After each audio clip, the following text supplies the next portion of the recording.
टोहाना की 80% आज़ादी तो मैं ले चुका हूँ। टोहाना भी हमारा गुलाम था, तो 20% लोग इसको दोबारा से गुलाम बनाने की तरफ बढ़ा रहे हैं। मेरे जीते जी ये संभव नहीं है। ये तो सरकार की कमजोरी है, ये तो सरकार की कमजोरी है। मैं सरकार की कमजोरी कहूँगा, मुझे कोई डर नहीं। आज मैं सरकार में बतौर कैबिनेट मंत्री साथी हूँ, लेकिन ऐसे लोग, उनको अगर सरकार भी शय दे रही है और कुछ लोग अपने उनके आका उनको शय दे रहे हैं, वो आम जनता का शोषण करने की शय इस देश का संविधान अलाउ नहीं करता। जब मौका मिलेगा, ये वही फितरती बिच्छू हैं, ये वही फितरती बिच्छू हैं। इनको जब जब मौका देंगे आप, जब जब आपको डसने का काम करेंगे, आपका खून चूसने का काम। फितरती बिच्छू हैं, इनको जब जब मौका देंगे आप, जब जब आपको डसने का काम करेंगे, आपका खून चूसने का काम करेंगे। करप्शन के खिलाफ अकेला बबली एक आवाज उठा रहा है। क्या और डिपार्टमेंटों में मंत्री नहीं है? क्या और डिपार्टमेंटों में मंत्री नहीं है? क्या यहाँ सरकार नहीं है हरियाणा के अंदर? क्या यहाँ सरकार नहीं है हरियाणा के अंदर? जब तक देवेंद्र सिंह बबली को सीट पर बिठाया हुआ है, मैं किसी को पर नहीं मारने दूंगा टोहाना में। वो भूल जाए वो लोग, पिछली इंक्वायरियों को बार बार दबाया जा रहा है। यहाँ बहुत बड़े बड़े घोटाले हुए हैं। तो आज ये लोग अपने आप को दोबारा से बैकडोर एंट्री में फिर बार बार कह रहा हूँ करना चाहते हैं, शोषण करना चाहते हैं, जोक बन के खून चूसना चाहते हैं टोहाना के लोगों का, प्रदेश के लोगों का। कहते हैं जोक बन के खून चूसना चाहते हैं टोहाना के लोगों का, प्रदेश के लोगों का। दोबारा से करप्शन में टोहाना को लेके आना चाह रहे हैं कुछ लोग। ये उन्हीं के बेचारे दल्ले बड़वे लोग हैं बेचारे कुछ। ये अच्छी बात कोई बात नहीं। उनका खराबी के सामने आया। अगर 5 साल का मौका जनता ने दिया था, उसने अपना करैक्टर दिखाया। सेवा करेगा, जन सेवक है। और किसी से टपना करना हमारे खून में नहीं। हम शेर दिल हैं, हम शेर दिल हैं। प्रधान का चुनाव हुआ है। हमारे चुने हुए एमसीओ ने जो नीरो बनी है उनको 13 वोट दिए हैं, और जो दूसरे हमारे सेठी थे उनको 11 वोट मिले हैं। मैं दोनों को बधाई देता हूं। और जो जिम्मेवारी शहर के लोगों ने बतौर एमसी, बतौर प्रधान या बतौर उप प्रधान इनको दी है, वो निष्ठा के साथ अपनी जिम्मेवारी को निभाएं। जो एक परंपरा यहाँ कमेटी की पहले से थी, मैं उम्मीद करूँगा इनसे कि वो परंपराएँ दोबारा स्थापित ना हों, क्योंकि पहले जो हमारे शहर का से 5 साल पहले जो यहाँ कुछ लोगों ने हाल किया था, वो दुर्दशा दोबारा से इस कमेटी की या मेरे टोहाना के लोगों को वही वक्त ना दोबारा देखना पड़े। ये मैं इनसे उम्मीद करूंगा और इनसे अनुरोध भी करूंगा कि आप जनता ने चुने हैं। मैंने पहले भी कहा था कि आज हल्के का प्रतिनिधित्व टोहाना की जनता ने बड़ी मजबूती के साथ विपरीत परिस्थितियों में मुझे दिया था, और जिन भी साथियों को हमारे टोहाना की जनता ने चुना है, मैं उनको बहुत बहुत बधाई देना चाहता हूँ। और अपनी ड्यूटी ईमानदार से करें। जो करप्शन का अड्डा ये बना हुआ था, मैं ये नहीं चाहूँगा कि वो दोबारा से यहाँ स्थापित हो। मैं भी अपने प्रयास जारी रखूँगा और आम नागरिकों से भी अपील करूँगा कि कहीं भी दोबारा आपको यहाँ कमेटी के अंदर ऐसी बातें या ऐसे कार्रवाई आपको नज़र आती है, या आपको लगता है कि आपके साथ यहाँ शोषण हो रहा है या करप्शन भ्रष्टाचार का अड्डा बनाया जा रहा है, आप आम नागरिक के नाते भी इस देश के संविधान ने आपको हक दिया है, और मैं भी आपके लिए बैठा हूँ। एक बहुत बड़ी मुहिम मैंने हरियाणा प्रदेश में चलाई है। ये बहुत बड़ी लड़ाई है, और इस लड़ाई में आम नागरिक जब तक खड़े नहीं होंगे तो ये जो प्रशासनिक सिस्टम में गड़बड़ियाँ हैं ये ठीक नहीं हो सकती। मैं पूरे हरियाणा वासियों से आज इस आप चैनलों के माध्यम से अपील करना चाहूँगा कि राजनीति में कुछ लोग बिच्छू की तरह हैं। मैं एक कहानी आपको बताना चाहूँगा कि एक बार बाढ़ आई, एक मेंढक किसी नदी किनारे बैठा था, एक बिच्छू आया, और बिच्छू ने इस मेंढक से रिक्वेस्ट की कि भाई मुझे नदी पार करा दे। मेंढक ने कहा भाई तेरी तो जो फितरत है वो डसने की है। तो बिच्छू ने बड़े हाथ पैर जोड़े, बड़ा गरीब बना, कहते नहीं मैं नहीं डसूंगा। बड़ा उससे एक प्रोमिस आपस में हुए, लेकिन जब वो नदी के बीच में उसको कमर पर अपने पीठ पर बिठा कर ले जा रहे थे, तो रास्ते में जाकर उसको डसने का काम किया। और उसने उस टाइम उसको ये भी आश्वस्त किया था कि अगर मैं तुझे डसूंगा तो मैं भी डूब जाऊँगा। लेकिन बिच्छू, मेंढक भी डूबा, बिच्छू भी डूबा, लेकिन वो अपनी फितरत से बाज नहीं आया। कुछ ऐसे लोग हैं जो हमारे टोहाना की व्यवस्था को, हमारे सामाजिक ताने बाने को अपने राजनीतिक लोभ के लिए यहाँ एक दूसरे तरीके से जो बैक विंडोओं से घुस कर इस शहर की व्यवस्था को ख़राब करना चाहते हैं, भाईचारे को ख़राब कराते हैं, उनसे हमें बचने की ज़रूरत है। आज इस दिन पे मैं आप सबको एक बार, मेरे टोहाना वासियों को, और ये जो हमारे नॉमिनेट हुए हैं उप प्रधान के रूप में, इनको जिम्मेदारी दी है हमारे एमसीओ ने, और जो जनता ने प्रधान के रूप में दी है, उन सबको मैं बहुत बहुत बधाई देना चाहता हूँ। सभी सदस्यों को बधाई देना चाहता हूँ। हम सब मिलकर टोहाना का विकास में एकजुट होकर लगे, और आप सब जिस मुहिम में मैं खड़ा हूँ मेरे साथ खड़े हों। इतना गंदा माहौल हमारा शहर का कर दिया था, उसको रोका किसने? आम जनता जब जागरूक हुई और हमारे साथ खड़ी हुई, आज हमने रोकने का काम किया है। आज मेरे डिपार्टमेंट में हमने नकेल डालने का काम किया है। मैं ये नहीं कहता कि सारी सरकार ईमानदारी से चल रही है। आपको सबको पता है कि डिपार्टमेंटों में हालात क्या हैं। लोग दिन बाय दिन हमारे पास शिकायतें लेकर आते हैं, लेकिन इसको अकेला बबली नहीं रोक पाएगा। हरियाणा की जनता खड़ी हो, टोहाना की जनता जैसे खड़ी हो, जैसे हरियाणा की जनता को भी खड़ा होना पड़ेगा, तब इस करप्शन पे लगाम लगेगी। जो आम आदमी की जेबें कटती हैं, वो जो राजनीतिक स्वार्थी लोग जो अपना स्वार्थ सिद्ध करने के लिए आम भोली भाली जनता को गुमराह करके इन पदों पर सत्तासीन हो जाते हैं, लेकिन सिर्फ और सिर्फ अपना तिजोरियां भरने के अलावा आज तक आप इतिहास उठा लीजिए टोहाने का। ज़्यादा लंबी चौड़ी तो बातें नहीं करूँगा कि आज तक टोहाना का शोषण किसने किया, क्यों किया और करने वाले कौन कौन थे, इस पर विचार करने की जरूरत है। बिल्कुल लगेगी। जब तक देवेंद्र सिंह बबली को सीट पर बिठाया हुआ है, मैं किसी को यहाँ पर नहीं मारने दूंगा टोहाना में। वो भूल जाएं वो लोग, पिछली इंक्वायरियों को बार बार दबाया जा रहा है। यहाँ बहुत बड़े बड़े घोटाले हुए हैं, 1-1 लाख फुट बिल्डिंगें यहाँ किन्हीं लोगों की बनी हैं। वो लोग हैं जिन्होंने 5 साल में ही इस टोहाना का शोषण करने में 500 करोड़ के एसेट्स बनाने का काम किया है। ये तो सरकार की कमजोरी है।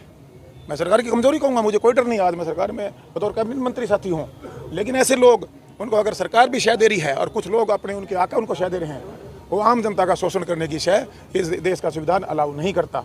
और ये जनता समझदार है। मैं ये मानता हूँ आने वाले समय में, ये तो 2.5 साल में फिर चुनाव आएंगे, जो आज ये लोग अपने आप को दोबारा से बैकडोर एंट्री में फिर बार बार कह रहा हूँ करना चाहते हैं, शोषण करना चाहते हैं, जोक बन के खून चूसना चाहते हैं टोहाने के लोगों का, प्रदेश के लोगों का। उसमें पॉलिटिकल लोग भी हैं, उसमें अधिकारी भी है। लाल फीता शायद है भी क्यों है, एक सिंडिकेट बना हुआ है। करप्शन के खिलाफ अकेला बबली एक आवाज उठा रहा है। क्या और डिपार्टमेंटों में मंत्री नहीं है? क्या यहाँ सरकार नहीं है हरियाणा के अंदर? आम जनता को मैं आह्वान करता हूँ कि ऐसे करप्ट लोगों के मुंह काले करने शुरू करो, इनके कपड़े उतारने शुरू करो, तब जाकर ये आप अपने हकों की लड़ाई लड़ पाओगे। हमने एक सेनापति के रूप में मैंने अपने टोहाना लोगों के लिए लड़ाई शुरू की हुई है, और ये लड़ाई पूरे हरियाणा को लड़नी होगी। और जो ऐसे करप्ट और भ्रष्ट लोग हैं, इनको राजनीति से बाहर निकाल कर फेंकना होगा। उनको जब जब मौका मिलेगा, ये वही फितरती बिच्छू हैं, इनको जब जब मौका देंगे, आप जब जब आपको डसने का काम करेंगे, आपका खून चूसने का काम करेंगे। हर चीज़ को मैनिपुलेट करते हैं, हर चीज़ के अंदर ये अपना राजनीतिक स्वार्थ ढूंढते हैं, हर चीज़ के अंदर ये कोई इनको जन सरकार नहीं है, कोई जनभावना वाले लोग नहीं है, कोई जनसेवक लोग नहीं है। हम अगर आंखों के ऑपरेशन भी करवाते हैं, इनको चुभन होती है। सोशल मीडिया पर डालते हैं कि आंखों के ऑपरेशन करा के विधायक तो बन गया। अरे भाई, किसी का कुछ लिया थोड़ी ना है। हम तो विधायक भी बने हैं, आरा सरकार में मंत्री भी बने हैं। टोहाना की दी हुई ताकत से बना हूँ, टोहाना के विश्वास से बना हूँ, टोहाना की ईमानदार से बना हूँ, और ईमानदार से अपने पद पे काम करने लग रहा हूँ भाई, और ईमानदार से करूँगा। आज ये माहौल नहीं था इतनी बातें करने का, लेकिन आप लोगों ने सवाल पूछ लिया, इसका जवाब देना जरूरी था। सर, प्रधानगी से भी आप गए, उप प्रधानगी से भी अब आप गए, पंचायती चुनाव भी आने। देखिए, मैं कहीं नहीं गया। क्या? मैं तो अभी तक 2.5 साल के लिए जनता ने मुझे जो 5 साल का समय दिया था, मैं बिल्कुल स्थिर हूँ, ईमानदार से अपने पद पे खड़ा हूँ, मजबूती से अपनी लड़ाई लड़ने लग रहा हूँ अपने लोगों की, और मजबूती से लड़ूंगा। और ये जो इस तरह के लोग, मैं पहले कह चुका हूँ, ये पानी के बुलबुले की तरह है। ये टोहाने की जनता सब समझती है। एक बार के लिए तो काट की अंडी पिछली बार भी चढ़ी थी। जो ये हालात किया हुआ आपने चुनाव में देखे नहीं। उस टाइम तो हम जिस सरकार का सहयोगी हैं, विपरीत परिस्थितियों में उस टाइम क्या हालात थे। जो लोगों ने सरकारी ताकत का दुरुपयोग किया, संगठन का दुरुपयोग किया, और जिन लोगों ने एक किस्म से नंगा नाच, गुंडागर्दी का, बहन बेटियों की इज्जत तक उतारने का काम किया, कहाँ बिठाया लोगों ने उनको? अब वो जिस प्रकार की व्यवस्था बनाना चाहते हैं, वो नहीं बनी जाएगी। नहीं, वो पार्टी से नहीं बने। पार्टी से तो हमारे कैंडिडेट रमेश गोयल थे गठबंधन के, उन्होंने गठबंधन का धर्म तोड़ा। जो लोग थे कहीं और खड़े रहे। वो क्यों खड़े थे? वो शहर की डेवलपमेंट के लिए नहीं खड़े थे। वो लोग खड़े थे अपनी दोबारा से अपनी तिजोरियां भरने के लिए। वो लोग खड़े थे कि दोबारा से हम करप्शन का अड्डा टोहाना को बनाएं। जो करप्शन के खिलाफ एक विरुद्ध लड़ाई देवेंद्र सिंह बबली ने आज शुरू की हुई है।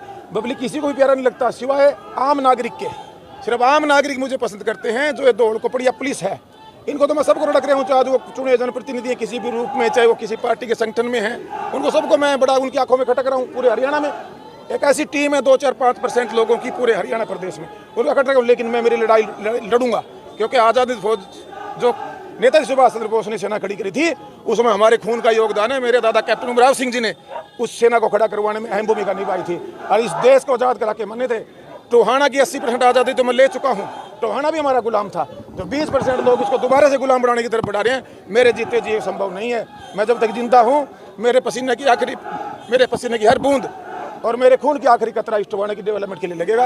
ये मैं आपको आज वादा कर सकता हूँ। मुझे नहीं पता वो किस प्रकार के भ्रष्टाचार के अड्डे की बात करते हैं। जो सवाल जिसने किया है, अगर इसका जवाब वही दें, क्योंकि आज वो खुद भी सरकार के अंदर शामिल हैं, तो बेहतर होगा। आपके कार्यकाल पर भी सवाल उठाए जा रहे हैं। देखिए, मैं कहता हूं कि ये चीज़ें चलती रहती हैं।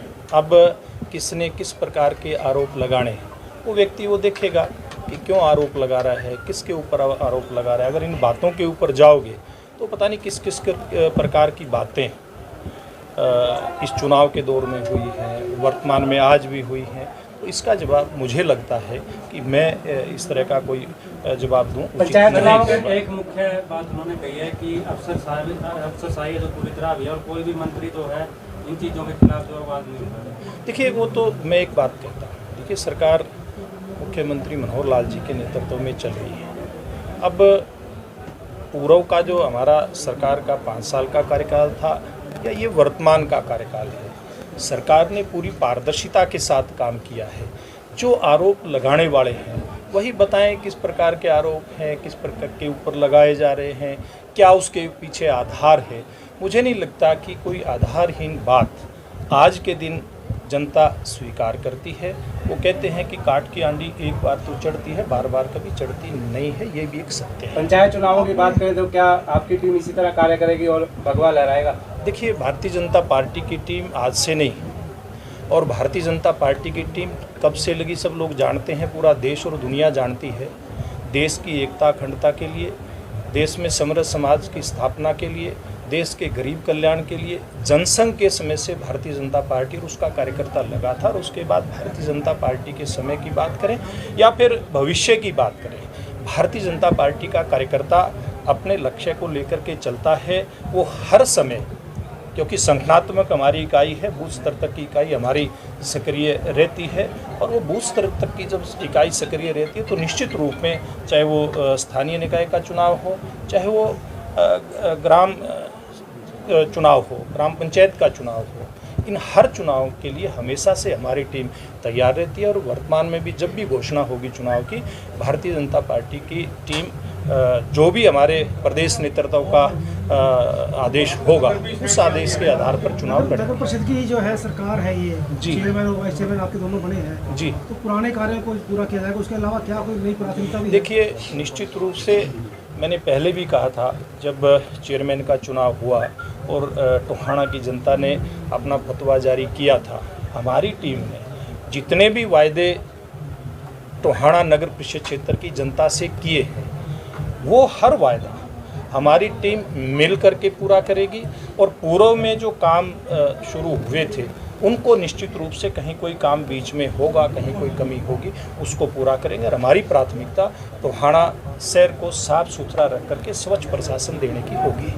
मंत्री जी हमेशा अपने एक बयान में एक बात करते हैं, बैकडोर वाले नेता, क्या किस तरह है उनके देखिए बयान? मैं इन बातों के ऊपर कोई टिप्पणी नहीं करना चाहता। ये बात जो कहता है उसको ही बताना चाहिए कि कौन किस प्रकार का नेता है। देखिए हम तो बचपन से लोगों की सेवा के अंदर लगे हैं, और भारतीय जनता पार्टी का जो भी आदेश होता है, भारतीय जनता पार्टी का कोई डोर अलग नहीं होता। भारतीय जनता पार्टी का तो एक ही डोर होता है, फ्रंट पे रह करके काम करना होता है, लोगों की सेवा करनी होती है। हम उस काम के अंदर लगे हुए हैं और भविष्य में भी लगे रहेंगे।